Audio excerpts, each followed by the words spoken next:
So, Election Day. Big question is whether Virginia voters are going to totally reject Joe Biden's presidency at the polls. And then what about New Jersey and what about New York City, believe it or not? Joining us now to discuss, Katie Pavlich, editor of townhall.com and Fox News contributor, and Charlie Hurt, Washington Times opinion editor, also Fox News contributor.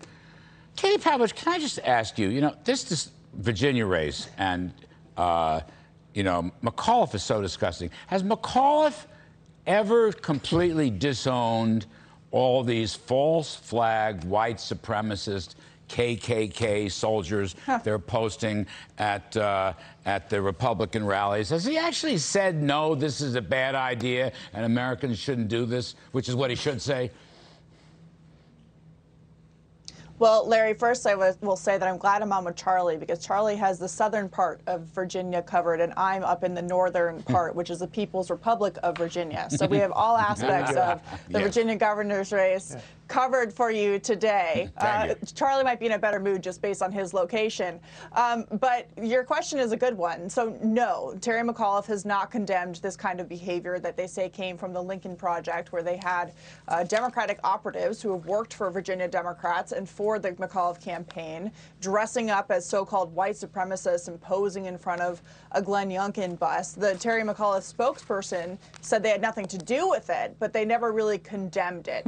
And so, Terry McAuliffe is in big trouble. He thinks that they're looking at the early voting numbers, and it's showing that they maybe don't have enough Democratic votes already in the tank to get him over the finish line today, which is why over the last week you've really seen this desperate attempt from the McAuliffe campaign and his allies to push this race card to try and get the black vote out, because they're trying to get their base out. So they're pushing this false, disgusting narrative. And also, they have some nerve, considering that Ralph Northam, Klan Robes Northam, who took a photo in a Klan robe or in blackface and then voluntarily submitted it to his medical school yearbook, and then said that he wasn't sure if he was in the photo after admitting to being in the photo. They're going to accuse Glenn Youngkin of racism when they've got a guy in a Klan robe with a photo in his yearbook. I mean, come on. Spot on, Katie. Spot on. By the way,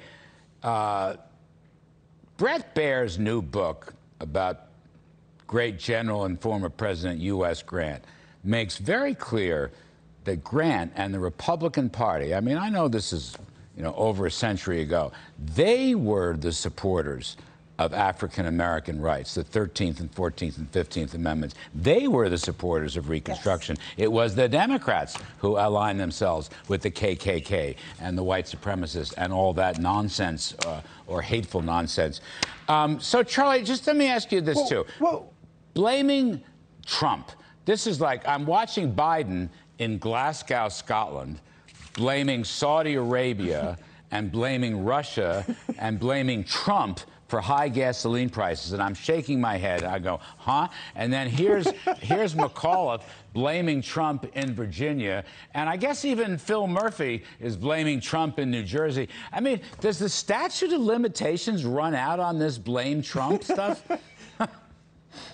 No, I think if you literally have no ideas whatsoever, you have no plan whatsoever, you have no principles whatsoever, and Lord knows no fidelity to the truth whatsoever, then there is no statute of limitations for how long you blame other people for your problems and problems that you singularly have created. And of course, gas prices is the best example, because of course, we've been hearing from Democrats and Joe Biden about the Green New Deal for a long time. If you want to test drive the Green New Deal, go fill up your gas tank with gasoline right now. That's just a small taste of the Green New Deal. But this is what happens. Charlie, I don't mean to interrupt. I never interrupt, but I just want to inject this because it's just too good. The whole Biden Democratic philosophy here is drill, Moscow, drill. Drill, yes, Moscow, drill. That's what they want. Drill Saudi Arabia, drill. Not here. Drill over there. You drill, we can't drill. I'm sorry. I didn't mean to interrupt. Yeah. And turn off all innovation in America, which funny. It turns out that that's not a good idea. But I love the point you were making a minute ago about history. Why do you think Democrats want to undo history? Why do you think Democrats want to destroy history? Because every school child who picks up an accurate history book and learns actual history wants to become a Republican, or at least they don't want to become a Democrat. And that's why Democrats have launched this full-scale assault on teaching history in America, because they're trying to cover up their own history, their own crimes, and they know that any normal person who just comes to history, reads American history, they say, you know what, I think I want to be a Republican. I don't want to be one of those disgusting Democrats. Yes, sir. You know, Katie, I got one more. A lot of people won't agree with this, but in New York City, the center of global socialism, if you will, with all the crazy people on the city council and all the crazy people in Albany in the state legislature, you have this chap, Eric Adams, okay? I had lunch with him last Friday, had an hour, nice talk with him. He's the guy who wants to refund the cops, who wants school choice, and who wants lower taxes. He's the one attacking the regular Democratic Party as a bunch of socialists. Now, what do you make of those apples? Ha, ha, ha. Red apples.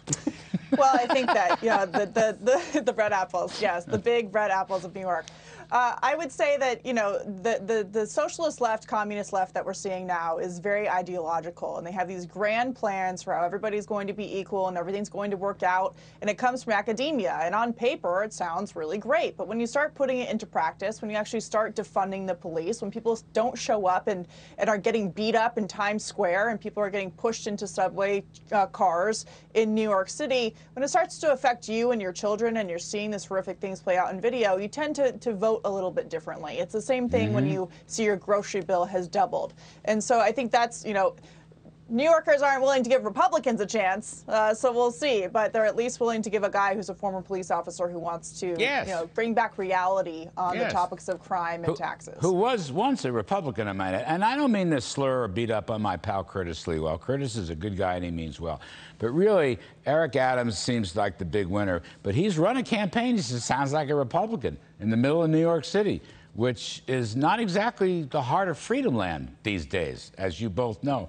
Charlie Hurt, you take the over or the under with Youngkin, real fast. Over or under? Oh, I say he wins by 3+ points. All right. Katie, over or under? I think he wins by 4. All right. I think he's going to win by 4. Hope you're both right. Hope you're both right. Katie Pavlich, Charlie Hurt, thanks ever so much, kids. Appreciate it.